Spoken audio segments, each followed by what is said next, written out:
ভাষা দিবসের খবর জানবো সহকর্মীদের কাছ থেকেই। শুরুতেই চলে যেতে চাই আহমেদ রেজার কাছে। রেজা, শ্রদ্ধা জানাতে আসা মানুষ যারা, তারা কি বলছেন?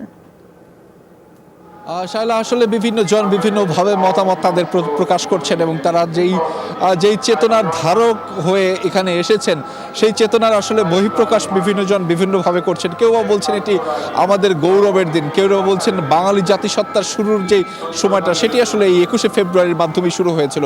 কেউ বলছেন যে নতুন প্রজন্মকে পরিচয় করিয়ে দেবার দিন, অর্থাৎ আমাদের যে ইতিহাস রয়েছে, আমাদের যে গৌরবের ইতিহাস রয়েছে, আমাদের যে শক্তিশালী ইতিহাস মাধ্যম রয়েছে, সেই মাধ্যমকে কিন্তু নতুন প্রজন্মের কাছে পৌঁছে দেওয়া একটা দায়িত্ব মনে করছেন। ফলে এই যে বিভিন্ন জন বিভিন্নভাবে তাদের বহিঃপ্রকাশ, মতামতের যে বহিঃপ্রকাশ সেটি ঘটাচ্ছেন, এটি একটি বিষয় গিয়েছে। এবং এছাড়া আমরা দেখতে পেয়েছি এখানে যারা উপস্থিত হয়েছিলেন তাদের মধ্যে থেকে বিশেষ করে সামাজিক, রাজনৈতিক, সাংগঠনিক যে সমস্ত সংগঠনের নেতৃবৃন্দ রয়েছে তারা কিন্তু এখানে এসেছেন এবং তারা তাদের মতো করে এই শ্রদ্ধা নিবেদনের মাধ্যমে এই দিনটিকে উদযাপন করে যাচ্ছেন।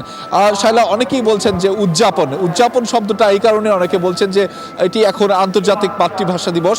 যে গৌরবের জায়গাটি আমাদের ছিল, অর্থাৎ 1952 সালে জীবনের বিনিময়ে, ত্যাগের বিনিময়ে যেই ভাষা আমরা অর্জন করেছিলাম সেটি এখন আন্তর্জাতিক মাতৃভাষা দিবস হিসেবে উপস্থাপন হয়, যেটি আমাদেরকে একটি গৌরবের কিংবা নান্দনিক উপস্থাপন, ভাষার যে নান্দনিক উপস্থাপন সেটি আসলে নিশ্চিত করতে সহায়তা করে। শায়লা। রেজা, ধন্যবাদ আপনাকে। এ পর্যায়ে যাব ঢাকা বিশ্ববিদ্যালয় এলাকায় সহকর্মী শাকিল হাসানের কাছে। শাকিল, স্মৃতির মিনারে আজ সব বয়সী মানুষের ভিড়। নতুন প্রজন্মের কাছে মাতৃভাষা দিবসের অনুভূতিটা আসলে কেমন, সেটি জানতে চাই।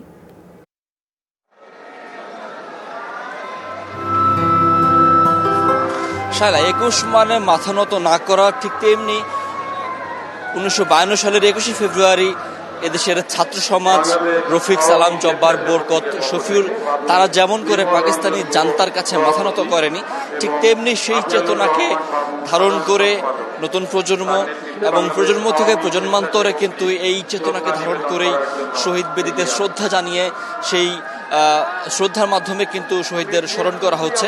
এবং আজকে যেটি দেখতে পাচ্ছেন যে 2 ঘন্টা আগেও এত মানুষের ভিড় ছিল না প্রভাত ফেরিতে, এখন আসলে লাখো মানুষের সমাগম হয়েছে এই জগন্নাথ হলের সামনের সড়কটিতে এবং ঠিক শহীদ মিনারে প্রবেশের ঠিক আগের যে সড়কটি।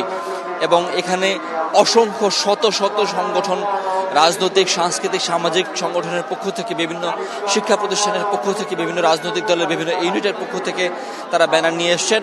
তারা এই শহীদদের প্রতি শ্রদ্ধা জানানোর জন্য, এবং প্রতি বছরই এমনটা দেখা যায়, যদি এবছর করোনার কারণে ধারণা করা হচ্ছিল খানিকটা লোক সমাগম কম হবে, কিন্তু ভোরের দিকে সেটি হলেও বেলা বাড়ার সঙ্গে সঙ্গে কিন্তু মানুষের সংখ্যা বেড়েছে।